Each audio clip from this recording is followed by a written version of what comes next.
My name is Michael Rank, and I'm an associate professor for the USC School of Social Work. Okay, so what was your life like before Vietnam?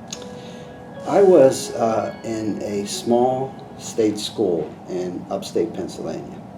And actually, this is the late 60s, and the times were kind of crazy politically, as well as individuals protesting against the war, people supporting the war. And it was difficult to really discern what the reality was.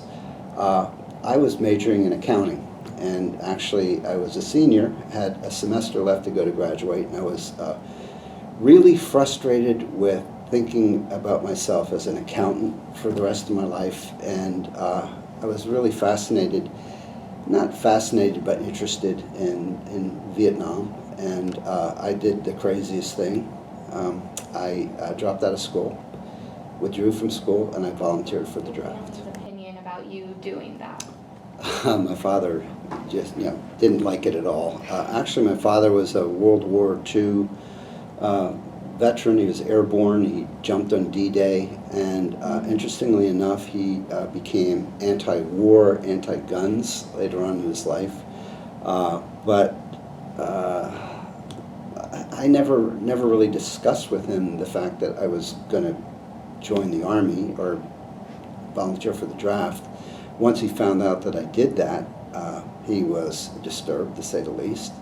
But ultimately supported my decision. I mean, there's nothing else he could do, because once I signed up, that was it, and couldn't take back the signature.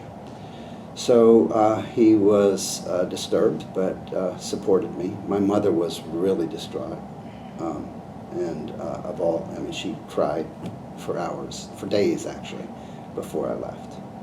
Did you have any brothers or sisters? I have one sister who's 5 years younger, and she was disturbed as well. Actually, I had a number of friends that had gone to Vietnam before me, and a set of twins. And at that time, only one of the twins could go to Vietnam or could go into combat, and the other had to stay home stateside. So I knew both of these guys, and the one was a Marine, and he stepped on a landmine and lost his leg. And 2 weeks before I was to go into the, or actually, 2 weeks before I was to go into the Army, he showed up at my house with his brother, kind of like as a wishing me well and going into the Army.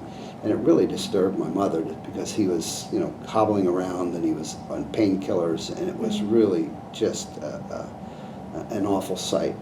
And it broke my heart to see him that way, and also the twins, who I knew so very well while I was going through college. So that was my send-off, and